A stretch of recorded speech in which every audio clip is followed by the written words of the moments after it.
There was another group of teenagers recently on the news who filmed and mocked a disabled man as he drowned in a lake and then posted it in the horrible footage on Facebook. Amazing. And it's amazing that they think that was okay. Yeah. And they just think they're going to slap on the wrist now because James Dunn, 32, drowned in the lake in Cocoa, Florida, as 5 young youths laughed, jeered, and smoked weed while capturing the tragedy on their mobile phones.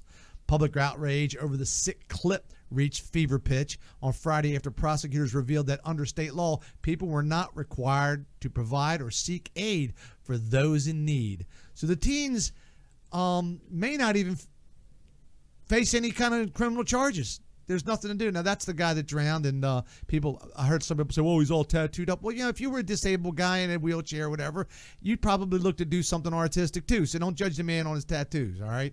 Right. Well, this did not sit well with the police chief, Michael, and this is his name, Cantaloupe. That's his name, Cantaloupe, who looked long and hard at Florida law to try to find some way to make these boys accountable for their actions. Kids just, I hate to say it, man, the kids are not like they used to be. And there's the guy drowning, and I couldn't have stood by and watched that happen. You know, no, but some of the stuff. Now, if it was an alligator attacking a guy, I don't know if I would have jumped in with an alligator. Right. But I got saved one time drowning.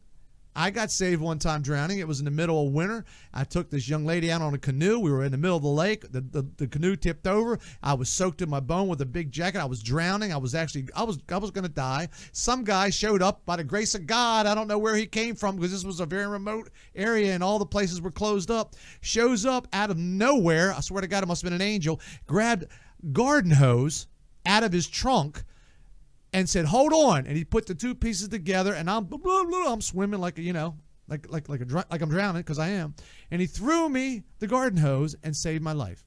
Now that happens, so you know. But he attempted. He attempted to help you. He did. Much unlike these boys no. who stood there and this and was called summertime. the man.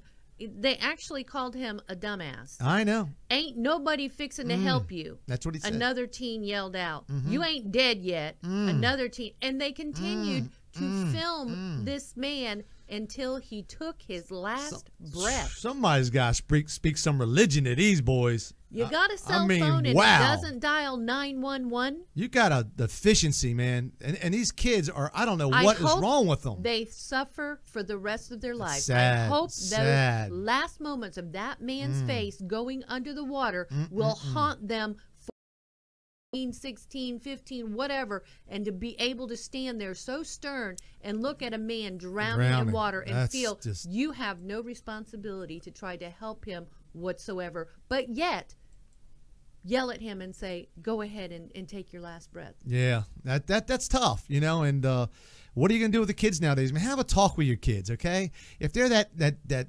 age between 12 or 13 to, I don't know, what's say 19 or 20 or so, you know, right around there, and they're in that age, have a talk with them a little bit, man. Sit down and talk with your kids. You know, that's all. Talk to them. So